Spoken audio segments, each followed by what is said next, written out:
Hello friends, सफल steps में आप सबका एक बार फिर स्वागत है। आज के इस क्लास से हम लोग शुरू करने जा रहे हैं एक बेहद इंपॉर्टेंट सीरीज जो आने वाले सभी एग्जाम्स में समान रूप से उपयोगी होगी। हम लोग जानते हैं कि ये वर्ष भर्तियों का वर्ष है जिसमें बहुत सारी सरकारी भर्तियां आने की उम्मीद है और इस साल अगर आप चाहें कड़ी मेहनत करें तो आपकी नौकरी लगने के पूरे पूरे चांस हैं। इसी चीज़ में हम आपकी मदद कर सकें इसलिए हम लोग एक क्वेश्चन आंसर की सीरीज शुरू कर रहे हैं जिसमें लगभग सभी विषय जो आपकी अलग अलग कॉम्पिटिटिव एग्जाम्स को टच करते हैं उन सभी विषयों के क्वेश्चन आंसर हम लोग आपको यहाँ पे सॉल्व कराएंगे और कोशिश करेंगे कि पेपर का जो लेवल है उससे अच्छे उस लेवल के उससे भी ऊंचे स्तर के क्वेश्चंस आपको कराए जाएं। अगर आप पुलिस की भर्ती की तैयारी कर रहे हैं, सब इंस्पेक्टर की भर्ती की तैयारी कर रहे हैं, रीट की तैयारी कर रहे हैं, सेकंड ग्रेड की तैयारी कर रहे हैं, फर्स्ट ग्रेड की तैयारी कर रहे हैं, वीडियो मेंस के लिए तैयारी कर रहे हैं या आने वाली आरएस भर्ती परीक्षा के लिए या जूनियर अकाउंटेंट भर्ती के लिए या फिर राजस्थान की किसी भी भर्ती के लिए आप तैयारी कर रहे हैं, तो इस प्रकार के क्वेश्चन चयन करके हम लोग आपके लिए लाए हैं कि सभी के लिए ये समान रूप से उपयोगी हो। तो इस सीरीज को ज़्यादा से ज़्यादा फॉलो करें और ज़्यादा से ज़्यादा दोस्तों के साथ में शेयर करें सो दैट ज़्यादा लोगों का बेनिफिट हो सके। आज की क्लास में हम लोग डिस्कस करेंगे पॉलिटी के क्वेश्चन और पॉलिटी में भी हम स्पेसिफिकली आज बात करने वाले हैं मूल अधिकार के प्रश्नों के बारे में, जिसमें जो क्वेश्चंस चुने गए हैं आपके लिए उसमें कुछ क्वेश्चन एग्जाम के हैं और कुछ क्वेश्चंस को एग्जाम के लेवल को देखते हुए डिजाइन किया गया है। तो आइए स्टार्ट करते हैं सबसे पहले क्वेश्चन से। पहला क्वेश्चन है हमारा क्वेश्चन नंबर 1। क्वेश्चन नंबर 1 है, संपत्ति के अधिकार को कौन से संविधान संशोधन अधिनियम द्वारा मूल अधिकारों की सूची में से हटाया गया था? तो आप सब लोग ये जानते हैं कि भारत में हमारे पास संपत्ति का अधिकार पहले संवैधानिक अधिकार हुआ करता था, अब संपत्ति का अधिकार एक विधिक अधिकार, एक लीगल राइट है। क्वेश्चन आपसे ये पूछ रहा है कि कौन सा कॉन्स्टिट्यूशनल अमेंडमेंट था जिसके द्वारा इस राइट ऑफ प्रॉपर्टी को यहाँ से हटा दिया गया। तो देखिए इसमें जो सही जवाब है, राइट आंसर है, सही जवाब होगा 44वां संशोधन। तो सही जवाब 44वां संशोधन होगा, लेकिन सिर्फ सही जवाब जानना काफी नहीं होता, ये भी जरूरी है कि ये सही जवाब क्यों है। तो पहली बात है कि आपको याद हो कि 44वां संशोधन संपत्ति के अधिकार के बारे में था, तब तो आप सीधा ये आंसर कर दोगे। अगर ये नहीं पता हो तो हमें बाकी के बारे में पता होना चाहिए और हम अगर नेगेटिव्स को, गलत आंसर को काटते चले तो सही आंसर का चुनाव अपने आप हो जाता है। तो देखिए 42वां संविधान संशोधन सबसे इंपॉर्टेंट है, जिसको मिनी कॉन्स्टिट्यूशन या लघु संविधान के नाम से भी जाना जाता है। क्यों ये अमेंडमेंट इतना इंपॉर्टेंट है? इसको मिनी कॉन्स्टिट्यूशन और लघु संविधान इसलिए कहते हैं क्योंकि इस संशोधन के द्वारा संविधान की प्रस्तावना के अंदर समाजवाद, धर्मनिरपेक्ष और अखंडता, इन शब्दों को जोड़ा गया। तो ये हमारे लिए काफी इंपॉर्टेंट है। उसके बाद अगला अगर हम लोग देखें तो जो 46वां संशोधन है, 44वां तो हमने पढ़ा संपत्ति के अधिकार के बारे में, 46वां संशोधन जो है वो बेसिकली वस्तु कर संबंधी था। राज्यों को वस्तु कर के संबंध में कुछ शक्तियां इसके माध्यम से दी गई थी। तो ये वस्तु कर संबंधी या फिर रिगार्डिंग सेल्स टैक्स था, गुड्स टैक्स था। इसके साथ साथ 48वां संशोधन जो है ये 1984 का संशोधन है और इस संशोधन को अगर हम लोग याद करें तो ये पंजाब में आपातकाल के संबंध में कुछ विशेष प्रावधान किए गए थे, उनके बारे में। इसके साथ साथ अगर आप अच्छे से तैयारी करते हैं तो आपको संशोधन के ईयर, संशोधन के वर्ष भी आपको साथ साथ याद कर लेने चाहिए। तो जैसे 42वां संविधान संशोधन 1976 का, 1976 का संशोधन है, आपको तारीख साथ में याद करनी चाहिए। उसके बाद में जो अगला संशोधन है संपत्ति का अधिकार वो 1978 का है। वस्तु कर संबंधी संशोधन है वो 1982 का था और वहीं पे पंजाब वाला जो है ये तो हम जानते हैं कि 1984 का है। तो पहला क्वेश्चन हमारा जिसका सही जवाब 44। आगे चलते हैं। अगला है, संविधान के कौन से भाग में मूल अधिकारों का विवरण है? Which part of constitution covers fundamental right? अच्छा, अगर आप लोग मान लीजिए कि बाइलिंगुअल चाहते हैं इसको, या यूं मान लीजिए कि आपका इंग्लिश मीडियम है, तो भी हम आपके लिए इसको इक्वली इंपॉर्टेंट रखेंगे, ठीक उसी तरीके से प्रेजेंट करेंगे। तो क्वेश्चन हमारा है, which part of the constitution covers fundamental rights? मूल अधिकार संविधान के कौन से भाग में? अब अगेन सवाल का जवाब तो सिंपल है, या तो आपको सीधा सीधा याद हो कि मूल अधिकार संविधान के भाग नंबर 3 में, पार्ट नंबर 3 में दिए गए हैं, तब तो आप सीधा आंसर टिक कर दोगे कि इसका आंसर भाग नंबर 3 है। लेकिन अगर आपको भाग 3 के बारे में नहीं पता, नहीं याद आ रहा, लेकिन बाकी सब आपका याद किया हुआ है, तो गलत आंसर्स को काटते जाइए, सही आंसर तक आप पहुंच जाएंगे। सबसे पहले हम चलते हैं भाग संख्या 4 पे। भाग संख्या 4 नीति निर्देशक तत्वों के बारे में है। तो भाग नंबर 4 हो गया आपका नीति निर्देशक तत्व, या जिसको हम लोग इंग्लिश में बोल देते हैं directive principles of the state. Directive principle of state के अलावा भाग नंबर 5 संघ सरकार के बारे में या यूनियन गवर्नमेंट के बारे में है। तो ये संघ सरकार के बारे में है। भाग नंबर 6 के ऊपर चलें तो भाग नंबर 6 राज्य सरकार के बारे में होता है।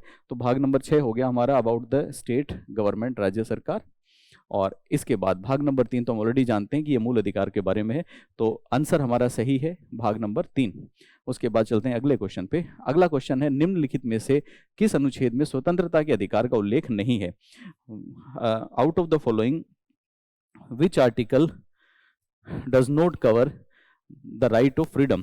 तो स्वतंत्रता का अधिकार इनमें से किस में नहीं है, ये हमें पहचानना है। इसका मतलब ये हुआ कि एक एक पढ़ते चलेंगे और साथ के साथ उसको ध्यान से समझेंगे। देखिए, पहली इंपॉर्टेंट बात है कि आपको ये याद रहना चाहिए कि स्वतंत्रता का अधिकार आर्टिकल नंबर 19 से लेके 22 के बीच में है, 19 से 22। अगर आपको ये याद है तो आधे से ज़्यादा जो आपके आंसर है वो तो यहीं से हो जाएंगे। कैसे? इनमें से 19 से 22 स्वतंत्रता का अधिकार है, 19 से 22 के अलावा जो भी है वो गलत ऑप्शन है। तो 24 रॉन्ग ऑप्शन है, 17 गलत ऑप्शन है, 13 गलत ऑप्शन है, इसलिए ये तीनों गलत हैं, एक सही है 19। अब इन तीनों को ढूंढिए कहाँ है, 2, 3 और 4, 2, 3 और 4। तो हमारा जो सही जवाब है क्वेश्चन का वो हो जाएगा सी। तो सही जवाब हमारे लिए हो गया सी। लेकिन सी का जवाब के साथ साथ आपको अगर ये पता लगाना हो कि कौन सा आर्टिकल किस बारे में है, तो वो भी हम लोग साथ साथ देख सकते हैं। जैसे आर्टिकल नंबर 19 से 22 हमने पढ़ा था, स्वतंत्रता के अधिकार के बारे में है, तो ये हो गया स्वतंत्रता का अधिकार।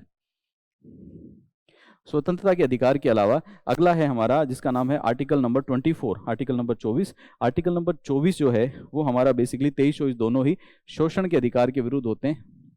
तो शोषण के विरुद्ध अधिकार, ये हो गया हमारा शोषण के विरुद्ध अधिकार। उसके बाद अगला देखिए आर्टिकल नंबर 17। 19 से 22 तो हम लोग जानते हैं कि स्वतंत्रता के अधिकार के बारे में है। अब आर्टिकल नंबर 17 किसी बात का है? आर्टिकल नंबर 17 बेसिकली समानता के बारे में है, जिसमें विशेष रूप से बात की गई है जो इनटचेबिलिटी है, अस्पर्शता है, उसके बारे में, अस्पर्शता का अंत। तो ये अस्पर्शता के अंत के बारे में है। और उसके बाद अगला जो आर्टिकल है वो है article number 13, article number 13। Article number 13 आप सभी लोग पहले से ही जानते होंगे। आर्टिकल नंबर 13 बेसिकली एक ऐसा आर्टिकल है जो ये बताता है कि जब संविधान लागू होगा तो संविधान से उस समय या उसके बाद में कोई भी ऐसा कानून भारत में बनेगा जो संविधान से असंगत है, तो जो असंगत विधियां हैं उनके साथ में, मतलब ऐसा कानून जो कॉन्स्टिट्यूशन की लाइन को, कॉन्स्टिट्यूशन की जो आत्मा है उसके विरुद्ध जाता है, तो उसका क्या करना है। तो आर्टिकल नंबर 13 हो गया असंगत विधियों के बारे में। तो चलिए, अगर हमें ये सब याद है, याद कैसे होगा, मेहनत करनी पड़ेगी। अगर ये सब याद है तो हमारा सही जवाब हमें ऑलरेडी पता है। उसके बाद आगे चलते हैं। विधि के समक्ष समानता का विचार मूलतः किस देश से लिया गया? अब हम ये जानते हैं कि हमारे कॉन्स्टिट्यूशन में हम लोगों ने जो भी चीज़ें ली हैं वो अलग अलग देशों से हमने उनको सीखा है और अलग अलग देशों से उसको आत्मसात किया है। वो बात भी हम जानते हैं कि जब इनको अलग अलग देशों से लिया गया तो उस समय इनको एग्जैक्टली कॉपी करने की बजाय उनसे प्रेरणा लेके और भारतीयता उसके अंदर डाली गई। अब हमें यहाँ पे ये पढ़ना है कि बेसिकली मूलतः समता का, विधि के समक्ष समता का अधिकार कौन से देश से लिया गया। अब या तो एक ही ऑप्शन है कि आपको सही जवाब याद हो, और अगर सही जवाब याद नहीं है मतलब आपको याद हो कि अमेरिका से क्या लिया, फ्रांस से क्या लिया, ब्रिटेन से क्या लिया, याद है तब तो ठीक है। अगर आपको याद नहीं है तो कैसे काम करेंगे? याद है तो हम सीधा सीधा बोलेंगे कि ये तो ब्रिटेन के संविधान से लिया गया है। लेकिन इन केस मान लीजिए कि आपको याद नहीं है तो फिर ये याद करते हुए चलिए कि अमेरिका से हम लोगों ने मुख्य रूप से बहुत सारी बातें ली हैं, लेकिन मुख्य रूप से फंडामेंटल राइट या मूल अधिकार हमने अमेरिका से सीखा। क्या मूल अधिकार भारत की मूल अवधारणा है? नहीं। भारत के संविधान में जो मूल तत्व हैं वो बहुत कम है। अलग अलग देशों के बने हुए संविधानों को हम लोगों ने आत्मसात किया है, उसको सीखा है, इसलिए ये भारत की मूल अवधारणा तो नहीं है।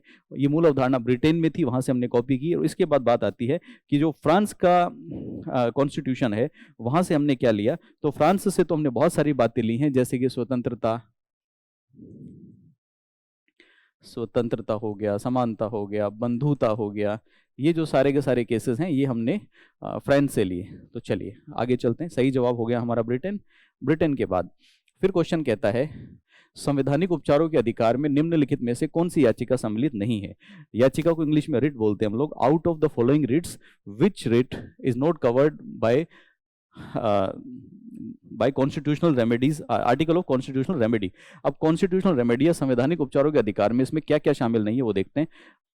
एक रिट है जिसका नाम है परमादेश, एक रिट है जिसका नाम है प्रतिषेध, और एक है जिसका नाम है अधिकार पृच्छा। अगर हम लोग इनकी इंग्लिश में बात करें तो परमादेश को हम लोग बोलते हैं मैंडेमस, प्रतिषेध को हम लोग बोलते हैं प्रोहिबिशन, और अधिकार पृच्छा को हम लोग बोलते हैं क्यो वारंटो।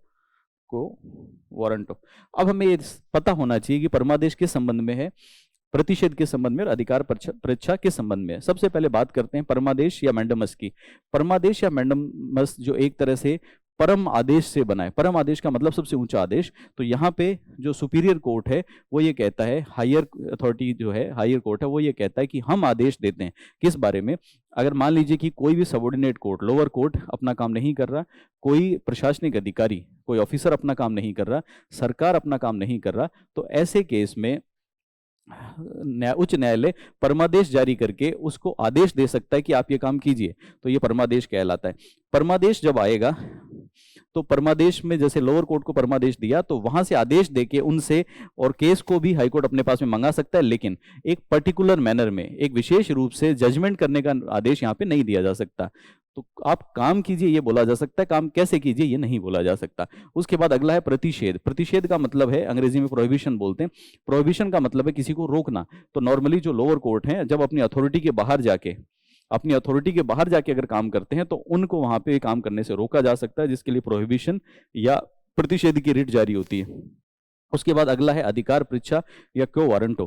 क्यो वारंटो अधिकार परीक्षा का मतलब है जब भी कोई व्यक्ति किसी सार्वजनिक पद पे बना हुआ है तो कोर्ट उसको आदेश देके और पूछ सकता है कि किस अधिकार से आप उस पद के ऊपर हैं। तो जब कोई व्यक्ति बिना उचित अधिकारों के, बिना उचित कारणों से सार्वजनिक पद पे विराजमान हो तो उसको कारण पूछने के लिए अधिकार परीक्षा जारी की जा सकती है। अब ये सारी के सारी रिट पिटीशन हमारे भारत में परमिसिबल हैं, संवैधानिक उपचारों के अधिकार में है। इसके अलावा बंदी प्रत्यक्षीकरण और ये सब भी है, इसलिए इसका जो आंसर होगा वो होगा डी, कि ये सभी के सभी इसमें शामिल है, ऑल आर इंक्लूडेड। उसके बाद क्वेश्चन कहता है लोक नियोजन के विषय में, लोक नियोजन के विषय में समता में अवसर की समता किस अनुच्छेद में उल्लेखित है। लोक नियोजन के विषय में अवसर की समता, इसका मतलब है कि सभी लोगों को पब्लिक एम्प्लॉयमेंट में इक्वल अपॉर्चुनिटी मिले। ये सब प्रावधान कौन से आर्टिकल में है? तो देखिए, अगर हम लोग इसकी बात करें तो ये तो हमें पता है कि ये अवसर की समता मतलब समानता की अवधारणा की बात कर रहा है। समानता का अधिकार हमारा कौन से कौन से आर्टिकल में है, ये अगर आपको याद हो तो आपका काम बन जाएगा। तो देखिए, समानता का अधिकार हमारा आर्टिकल नंबर 14 से लेकर 18 का ग्रुप है, आर्टिकल नंबर 14 to 18 इसके अंदर सम्मिलित है। अगर इसमें से सही जवाब ढूंढना हो और ये याद है कि समानता का अधिकार 14 से 18 में है, तो ढूंढ लो कि इनमें से कौन सा आर्टिकल 14 से 18 के बीच में आता है। 14 से 18 के बीच में आ रहा है 16, तो हमारा जो सही जवाब होगा वो हो जाएगा आर्टिकल नंबर 16। लेकिन आर्टिकल नंबर 16 के साथ साथ अगर आपको बाकी आर्टिकल नंबर याद हो तो आप चेक भी कर सकते हो कि हम जो काम कर रहे हैं वो ठीक कर रहे हैं। जैसे आर्टिकल नंबर 13 अभी हम लोगों ने पढ़ा था। आर्टिकल नंबर 13 होता है बेसिकली संविधान से असंगत कानूनों के बारे में, तो इनकंसिस्टेंट जो कानून है उनके बारे में है। इसके साथ साथ हम लोग जानते हैं कि आर्टिकल नंबर 12 बेसिकली राज्य की परिभाषा है, डेफिनेशन ऑफ स्टेट के बारे में है। तो ये डेफिनेशन ऑफ स्टेट या राज्य की परिभाषा है। 16 भी हम लोगों ने पढ़ा, लोक नियोजन में समानता। और आर्टिकल नंबर 19 तो स्वतंत्रता के अधिकार के बारे में, क्योंकि हमने पढ़ा था 19 से 22 स्वतंत्रता के अधिकारों के बारे में। तो सही जवाब हमारा हो जाएगा सी। उसके बाद अगला चलते हैं। अगला है वाक और अभिव्यक्ति की स्वतंत्रता में क्या क्या शामिल है। वाक और अभिव्यक्ति की स्वतंत्रता में क्या क्या शामिल है। हम लोग जानते हैं कि स्वतंत्रता का अधिकार 19 से 22 नंबर आर्टिकल में है और उसमें भांति भांति की स्वतंत्रताएं भारत में दी गई हैं। इनमें से कौन कौन सा अधिकार उसमें शामिल है, एक एक पढ़ते जाएंगे, जो गलत होगा उसको काट देंगे। पहला है शांति का अधिकार, ये है। प्रेस की स्वतंत्रता, ये बिल्कुल है। शांतिपूर्ण जीवन जीने का अधिकार उसमें है। इसके अलावा व्यावसायिक विज्ञापन की स्वतंत्रता, ये भी उसमें है। इसका मतलब जो सही जवाब होगा वो हो जाएगा डी, उपयुक्त सभी। इसका मतलब ये सारे के सारे उसके अंदर पहले से ही सम्मिलित हैं। उसके बाद अगला क्वेश्चन देखते हैं हम लोग। नेक्स्ट क्वेश्चन है असत्य कथन को पहचानिए। इनमें से जो कथन गलत है उसकी पहचान कर लीजिए। अब गलत कथन पहचानने का तो एक ही तरीका है, एक एक को पढ़िए और एक एक को पढ़ के आइडेंटिफाई कर लीजिए। जो सही है उसको टिक करते जाइए, गलत आते रुक जाएंगे। तो क्वेश्चन ये कह रहा है कि find out the wrong statement out of the following. पहला, अनुच्छेद 22 का पहला भाग साधारण कानूनी मामलों से संबंधित है। देखिए, अनुच्छेद नंबर 22 किस बारे में है, अगर ये आपको याद है तो आगे की बात सरल है। अनुच्छेद नंबर 22 बेसिकली हम लोग जानते हैं कि अनुच्छेद नंबर 22 नागरिकों को कानूनी संरक्षण देने के बारे में, जिसमें कुछ विशेष बातें की गई हैं। जैसे अगर किसी व्यक्ति को हिरासत में लिया जाता है तो हमें पता है कि हिरासत में लेने के लिए उसको हिरासत में क्यों लिया गया, इस बात का कारण जानने का हक है। अगर किसी को हिरासत में लिया गया है तो उसको लीगल प्रैक्टिशनर से या वकील से सलाह लेने का हक है, जिससे उसे रोका नहीं जा सकता। इसके साथ साथ हम लोग जानते हैं कि अगर मान लीजिए किसी व्यक्ति को हिरासत में लिया गया है, प्रिवेंटिव डिटेन किया गया है, तो डिटेंशन करने पर भी उस व्यक्ति को 24 घंटे के अंदर अंदर मजिस्ट्रेट के सामने पेश करना है। लेकिन कुछ एक ऐसी चीज़ें जैसे कोई आतंकवादी के कानून में किसी में किया गया तो वहाँ पे नियम लागू नहीं होते। लेकिन फिर भी ये हम जानते हैं कि गिरफ्तारी के संबंध में कौन कौन से अधिकार होंगे, डिटेंशन में कौन से अधिकार होंगे, उसके बारे में है। तो इसका मतलब ये हुआ कि ये तो ठीक है, साधारण कानूनी मामले हैं इसमें। दूसरा है जीवन की रक्षा का अधिकार, अनुच्छेद 21 के भाग के रूप में सम्मिलित है, अनुच्छेद 21 में सम्मिलित है। हम ये जानते हैं कि स्वतंत्रता का अधिकार आर्टिकल नंबर 19 से लेके 22 के बीच में है, और उन्हीं में से एक जीवन की रक्षा का अधिकार भी है। तो चलिए ये भी सही है। उसके बाद एक इंपॉर्टेंट लाइन है, डॉक्टर भीमराव अंबेडकर ने अनुच्छेद 32 को संविधान की आत्मा व हृदय कहा। ये क्वेश्चन कई एग्जाम्स में बारी बारी पूछा जा चुका है। ये क्वेश्चन पूछ लिया जाता है कि निम्न में से किसने संविधान की आत्मा व हृदय आर्टिकल नंबर 32 को बताया, यूं पूछ लिया जाता है। या पूछ लिया जाता है कि डॉक्टर भीमराव अंबेडकर ने आर्टिकल नंबर 32 को निम्न में से क्या बोला, संविधान की आत्मा, संविधान का हृदय, संविधान का जीवन, संविधान का आधार, जो भी अलग अलग। तो इस टाइप से पूछा जा चुका है, तो क्वेश्चन अपने आप में इंपॉर्टेंट है। अब हमें याद आना चाहिए कि आर्टिकल नंबर 32 किस बारे में है। तो आर्टिकल नंबर 32 बताता है संवैधानिक उपचारों का अधिकार, जिसको संवैधानिक उपचारों का उपबंध भी बोल देते हैं हम लोग। तो ये कॉन्स्टिट्यूशनल रेमेडी के बारे में हो गया। मतलब अगर किसी व्यक्ति के संवैधानिक अधिकारों का उल्लंघन होता है तो वो किस तरह से उसके संबंध में सुरक्षा की मांग कर सकता है या सरकार से अधिकारों की मांग कर सकता है। और हमने पढ़ा था कि यहाँ पे कोर्ट का रोल सुपीरियर है, कोर्ट आके आपके अधिकारों की रक्षा हायर कोर्ट जो वो करता है। तो चलिए इसमें से ये भी सही है, ये भी सही है, ये भी सही है, तो ये सब गलत हो गया। और इसके संबंध में कुछ प्रावधान तो अभी हमने रिट पिटीशन और वो सब पढ़े थे ना। इसके बाद चलते हैं आगे। अगला सवाल है, भारतीय संविधान में मूल अधिकार की विशेषता मूलतः किस देश से ली गई। तो देखिए यहाँ भी सही, एक तो सही आंसर आपको याद हो कि कौन से देश से क्या लिया गया। अगर आपको याद है तब तो इसका आंसर ठीक है, सिंपल सी, अमेरिका से लिया। लेकिन अगर आपको याद ना हो तो फिर आपको यह याद होना चाहिए कि कौन से देश में, जो थोड़ा बहुत याद है उसके हिसाब से नेगेटिव करते जाओ, काटते जाओ। जैसे ब्रिटेन है, तो ब्रिटेन से तो हम लोगों ने बहुत सारी चीजें ली हैं। जैसे भारत में संसदीय शासन की व्यवस्था होगी, ये जो सिस्टम है संसदीय शासन ब्रिटेन से लिया। इसके अलावा संसदीय शासन के अलावा हम लोगों ने कानून का शासन होगा, विधि का शासन जिसको हम बोलते हैं, तो विधि के शासन का जो प्रावधान है वो भी ब्रिटेन से लिया गया। तो एक दो नहीं, कई सारी चीज़ें हमने ब्रिटेन से सीखी। इसके अलावा बात आती है रूस की। रूस से तो हम लोगों ने बहुत सारी चीज़ें ली हैं। जैसे रूस से हम लोगों ने सीखा कि मूल कर्तव्य की अवधारणा क्या है, तो रूस से हमने मूल कर्तव्य देखा। मूल कर्तव्य के अलावा जो न्याय के 3 प्रकार होते हैं, जैसे सामाजिक न्याय, आर्थिक न्याय, राजनीतिक न्याय, ये सब भी हमने रूस से लिया है। अमेरिका से बहुत सारी बातें ली, जिसमें से मूल अधिकार एक है। और सबसे लास्ट में है आयरलैंड। आयरलैंड से हमने बहुत इंपॉर्टेंट चीज़ ली है, जिसको हम लोग बोलते हैं नीति निर्देशक तत्व, या अंग्रेजी में जिसको नाम दे देते हैं directive principles of the state. तो अगर आपको याद है तो गलत को काटते जाइए, सही अपने आप निकल आएगा, या फिर सीधा सीधा सही आंसर को टिक कर दीजिए। अगला सवाल देखिए, निम्नलिखित में से कौन सा एक सही है, कौन सा एक सही है। क्वेश्चन पूछ रहा है कि find out the correct out of the following, निम्न में से सही को पहचानिए। अब देखिए ये क्वेश्चन यूपीएससी में, यूपीपीसीएस में, मतलब यूपी का जो, जैसे राजस्थान में आरएस का पेपर होता है, उसी तरह से यूपी में जो एडमिनिस्ट्रेटिव सर्विस का पेपर होता है, उसके मेंस में आया हुआ क्वेश्चन है 2009 का। एक एक को पढ़ते जाइए और सही पहचानिए, अगर सही मिल जाए तो अगले को छोड़ देंगे। तो पहला पॉइंट है, भारतीय संविधान में मूल अधिकारों को शामिल करने के लिए नेहरू रिपोर्ट 1928 ने समर्थन किया। ये बात तो बिल्कुल ठीक है, 1928 में नेहरू रिपोर्ट ने ही इस बात का समर्थन किया था कि मूल अधिकारों को संविधान में शामिल किया जाए। अगर ये पॉइंट सही है तो आगे पढ़ने की जरूरत ही नहीं है, तो अगले हो जाएंगे गलत। अगर आपको पहला सही नहीं मिला तो हम दूसरा चेक करते, तीसरा चेक करते और चौथा चेक करते, उसके बाद चलते हैं आगे। अगला सवाल है, मौलिक अधिकार क्या है। मौलिक अधिकार भी एमपी में पब्लिक सर्विस कमीशन में प्री में 2013 में आया हुआ प्रश्न है। मतलब आरएस जैसे यहाँ होता है वैसे एमपी में जो एडमिनिस्ट्रेटिव सर्विस का एग्जाम होता है उसमें पूछा गया प्रश्न है, मौलिक अधिकार क्या है, फंडामेंटल राइट इनमें से क्या है। और पूछा गया है, पहला है वाद योग्य, दूसरा अवाद योग्य, लचीले और कठोर। लचीले का मतलब फ्लेक्सिबल होता है, कठोर का मतलब होता है कि जो स्ट्रिंजेंट है, जिसमें ढीलापन या बदलाव करने की उम्मीद, लचीलापन नहीं है, फ्लेक्सिबिलिटी नहीं है। अवाद योग्य वो है जिनके अगेंस्ट वाद नहीं लाया जा सकता, और वाद योग्य होता है जिनके खिलाफ वाद लाया जा सकता है या जिनके उल्लंघन करने पे वाद लाया जा सकता है। तो हम जानते हैं मूल अधिकारों की रक्षा के लिए उनके उल्लंघन पे वाद लाया जा सकता है। तो सही आंसर हमारा होगा वाद योग्य। वाद योग्य का मतलब है इनके ऊपर सूट फाइल किया जा सकता है, इनको लीगली ट्राई किया जा सकता है। उसके बाद अगला लिखा हुआ है अधिकारों को मूल अधिकार कहा जाता है। The rights are known as fundamental right. Why fundamental right इनको क्यों बोलते हैं? इसके पीछे बहुत सारे फैक्टर्स हैं, इनमें से सही फैक्टर छांटिए और वही आपका आंसर हो जाएगा। जैसे फर्स्ट फैक्टर है कि यह प्रजातांत्रिक होता है, it is democratic. Sorry, first है इनका उल्लेख संविधान में हुआ। Yes, it is absolutely right, because किसी भी इंसान के बहुत सारे राइट्स अलग अलग टाइप के हो सकते हैं। जैसे एक होता है जिसको हम बोलते हैं लीगल राइट, कानूनी अधिकार। एक होता है जिसको हम लोग बोलते हैं पर्सनल राइट, व्यक्तिगत अधिकार। एक हो सकता है कॉन्स्टिट्यूशनल राइट। ऐसे बहुत सारे हो सकते हैं। हम किसी राइट को कॉन्स्टिट्यूशनल राइट, फंडामेंटल राइट या मूल अधिकार तभी बोलते हैं जब उसका कॉन्स्टिट्यूशन में उल्लेख हो। ये पॉइंट सही है।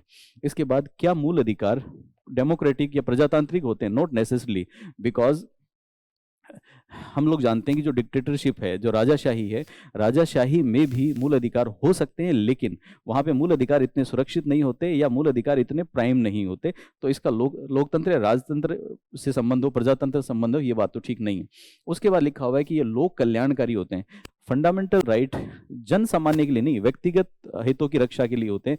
जैसे स्वतंत्रता का अधिकार है, तो एक व्यक्ति अपनी स्वतंत्रता कैसे करेगा, धर्म कैसे पालन करेगा, तो वो प्रजातांत्रिक अधिकार नहीं है, लोक कल्याणकारी नहीं।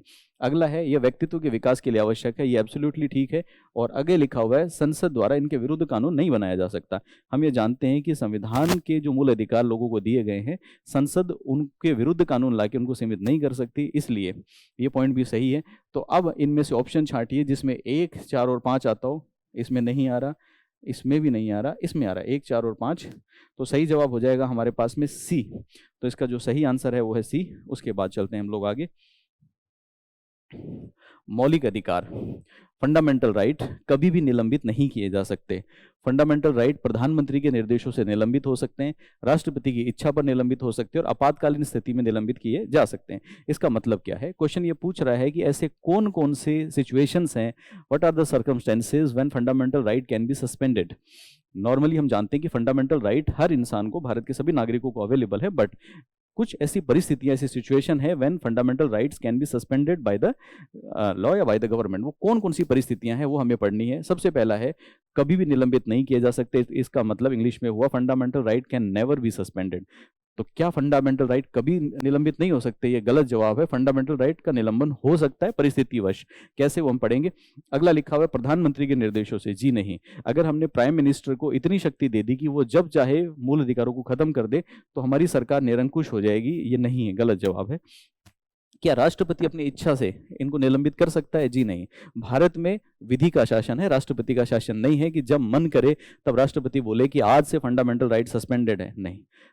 अगला लिखा हुआ है आपातकालीन स्थिति में निलंबित किए जा सकते हैं। ये ठीक है कि जब देश में इमरजेंसी लगी हुई हो तो इमरजेंसी के समय फंडामेंटल राइट्स को टेम्परेरीली कुछ दिन के लिए सस्पेंड किया जा सकता है, बट इमरजेंसी रिवोक होने पे फंडामेंटल राइट भी ऑटोमेटिकली वापस रिवोक होके और फिर से अप्लाई हो जाएंगे। अब अगर आपने पढ़ा हो तो इस संबंध में जो प्रावधान है इमरजेंसी के दौरान फंडामेंटल राइट का क्या होगा, आर्टिकल नंबर 350 में और आर्टिकल नंबर 359 में दिए गए हैं। तो आगे जब आप पढ़ेंगे, हम लोग आपको डिटेल में पढ़ाएंगे, तो आर्टिकल नंबर 358 और 359 हम पढ़ेंगे तो और डिटेल में इस संबंध में बात करेंगे। तो आइए अगला सवाल है। अच्छा, ये सवाल भी अगर आप लोग देखें तो यूपी लोअर सबऑर्डिनेट प्री में 2002 में आया हुआ है। अगला सवाल, भारत में मौलिक अधिकारों के संबंध में निम्न वक्तव्यों पर विचार कीजिए। यूपी पीसीएस प्री 1998 कौन कौन से? फंडामेंटल राइट के बारे में इनमें से आपको पढ़ना है कि क्या सही क्या गलत। पहला है ये राज्य कृत्य के विरुद्ध एक गारंटी है। Yes, it is absolutely right. Fundamental rights are a security, a guarantee against the act of state. दूसरा है ये संविधान के भाग 3 में है। अभी हम लोगों ने एक प्रश्न पूछा था, पीछे देखा था कि हाँ संविधान के भाग नंबर 3 के अंदर मूल अधिकारों के बारे में उल्लेख है, इसलिए ये भी सही है। उसके बाद लिखा हुआ है कि यह सामाजिक, आर्थिक और राजनीतिक न्याय सुनिश्चित करते हैं, ये भी बिल्कुल ठीक है। और अगला है कि यह संयुक्त राज्य अमेरिका में अधिकारों के बिल की भांति नहीं है। तो देखिए, हम लोगों ने अभी 2-3 क्वेश्चन में पढ़ा कि अमेरिका के संविधान से हम लोगों ने मूल अधिकारों को लिया है और वहां पे मूल अधिकारों के लिए अधिकारों का बिल है। इसका मतलब है कि हमारे मूल अधिकार अमेरिका के मूल अधिकारों के बिल के समान है, जबकि यहाँ पे ऑप्शन में लिखा है कि उनकी भांति नहीं है, इसलिए ये जवाब हमारा गलत हो गया। तो इसमें जो आंसर होगा वो हो जाएगा कि 4 गलत है। तो सही कौन कौन से हैं? 1, 2 और 3। तो 1, 2 और 3 सही हैं, ये आंसर हो गया सी। उसके बाद हम चलते हैं आगे। क्वेश्चन नंबर नेक्स्ट है हमारा आरएस प्री 2018। तो आरएस प्री 2018 में पूछा गया प्रश्न है और बहुत ही सुंदर, बहुत ही शानदार प्रश्न है। प्रश्न देखिए क्या है। प्रश्न पूछता है कि मूल अधिकारों के संबंध में निम्नलिखित निर्णयों का सही कालानुक्रम चुनिए। मूल अधिकारों के संबंध में सही कालानुक्रम मतलब जो टाइम स्केल है वो ठीक से चुनिए। टाइम स्केल क्या है वो देखिएगा जरा। क्वेश्चन हमें 4 केसेस के बारे में बता रहा है और इसमें कोई डाउट नहीं है कि चारों के चारों केसेस फंडामेंटल राइट के बारे में है। गोलकनाथ बनाम पंजाब, केशवानंद भारती बनाम केरल, मिनर्वा मिल्स बनाम भारत संघ और ए.के. गोपालन बनाम मद्रास, ये 4 केसेस हुए हैं। चारों ही लैंडमार्क केस जिनको बोलते हैं, अत्यंत महत्वपूर्ण केस हैं। अब आपको बताना है कि इनमें से कौन सा केस पहले और कौन सा बाद में आया। तो देखिए, अगर आपको याद है तब तो ठीक है, हम जानते हैं कि सबसे लास्ट में इनमें सबसे पहला केस जो इनमें से वो ए.के. गोपालन था। ए.के. गोपालन के बाद गोलकनाथ हुआ, फिर केशवानंद भारती हुआ, फिर मिनर्वा मिल्स हुआ। लेकिन फिर भी अगर याद कैसे कैसे करें तो डेट वाइज याद करेंगे तब बात बनेगी। तो डेट इसके साथ साथ आपको पता होनी चाहिए। देखिए, पहले केस की बात करते हैं। गोलकनाथ बनाम पंजाब राज्य, ये 1967 का केस है, तो 1967 का केस है। इसके अलावा केशवानंद भारती जो संविधान का एक बेहद चर्चित केस है, ये हमारा 1973 का केस है, 1973 का। मिनर्वा मिल्स बनाम भारत संघ, ये 1980 का केस है, ये 1980 का केस है। और इसके साथ ए.के. गोपालन 1950 का केस है, 1950 का केस है। तो ये हम सब की डेट हम लोग जानते हैं। इन केसेस में क्या हुआ था, बड़ा इंटरेस्टिंग है कि कौन से केस में क्या बात की गई, लेकिन अभी हम लोग क्वेश्चन पे फोकस करेंगे, इसलिए हम डिटेल में बात नहीं करेंगे। अब इनमें से देख लीजिए, इनको पहले से लेके लास्ट के क्रम में, बढ़ते हुए क्रम में अरेंज करना है। तो सबसे पहला हो गया हमारा डी, ए.के. गोपालन 1950, फिर हो गया गोलकनाथ 1967, फिर हो गया केशवानंद भारती 1973, मिनर्वा मिल्स। तो आंसर हो गया DABC। चेक कर लीजिए, DABC ये रहा। तो ये हमारा सही जवाब। अब अगर आपको याद होगा तो आप ये क्वेश्चन कर पाएंगे। और आरएस प्री 2018 में प्रश्न था, और ऐसे प्रश्न जब आते हैं तो इनको तो आप बोनस मान के चलिए कि कॉन्स्टिट्यूशन पढ़ें और कॉन्स्टिट्यूशन के अमेंडमेंट ना याद हो, कॉन्स्टिट्यूशन की सूचियां याद ना हो, कॉन्स्टिट्यूशन के आर्टिकल ना याद हो, या लैंडमार्क केसेस ना याद हो, तो फिर हमने कॉन्स्टिट्यूशन क्या पढ़ा। उसके बाद आगे चलते हैं। क्वेश्चन कह रहा है कि इन सूचियों को मिलाइए। तो 2 टेबल्स हमें दी हुई हैं, इन टेबल्स का मिलान करना है। अगर हम इन टेबल्स का मिलान कर लेंगे तो टेबल्स का मिलान करने के बाद में अपने आप ही सही ऑप्शन निकल आएगा। तो एक एक पढ़ते जाइए। उपाधियों का निषेध। उपाधियों का निषेध का मतलब है हमारे भारत में कोई भी व्यक्ति अपने नाम के साथ में उपाधि यूज नहीं कर सकता, जबकि अंग्रेजों के जमाने में उपाधियां आम थी। तो हमें देखना है कि इनमें से सही जवाब कौन सा है। तो अब इसमें याद करने के अलावा कोई चारा नहीं है, हमें सबको याद होना चाहिए कि आर्टिकल नंबर 18 उपाधियों के अंत के बारे में बात करता है। तो आर्टिकल नंबर 18 है उपाधियों के अंत के बारे में। उसके बाद अगला क्वेश्चन है कि धार्मिक मामलों के प्रबंध की स्वतंत्रता। धार्मिक मामलों के प्रबंध की स्वतंत्रता हम लोगों को याद होनी चाहिए कि इसका जो आर्टिकल है वो 26 है, 26 नंबर आर्टिकल में धार्मिक मामलों के प्रबंध की स्वतंत्रता है। फिर याद आता है कि अल्पसंख्यकों की भाषा का संरक्षण, माइनॉरिटी की जो लैंग्वेज है उसका संरक्षण, उसके संरक्षण की बात करता है आर्टिकल नंबर 29। और शिक्षा का अधिकार दिया गया है अनुच्छेद 21A में।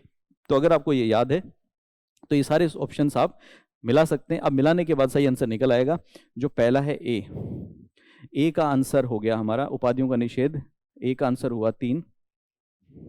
तो इसमें ए रहा। ए के सामने 3 देखिए कहाँ पे, ए के सामने 3 यहाँ पे। इसका मतलब ये ऑप्शन सरासर गलत और ये ऑप्शन सरासर गलत, 2 में से 1 निकलेगा। फिर उसके बाद दूसरा देखिए, धार्मिक मामलों की प्रबंध की स्वतंत्रता, आर्टिकल नंबर 26। आर्टिकल नंबर 26 है, इसमें ढूंढिए। ये हो गया 2 का डी। 2 का सही जवाब है डी। तो डी यहाँ पे आ रहा है चौथा, इसका मतलब सही आंसर ये हो गया, ये भी गलत। तो हमारा जो सही आंसर है वो हो जाएगा हमारे लिए सी।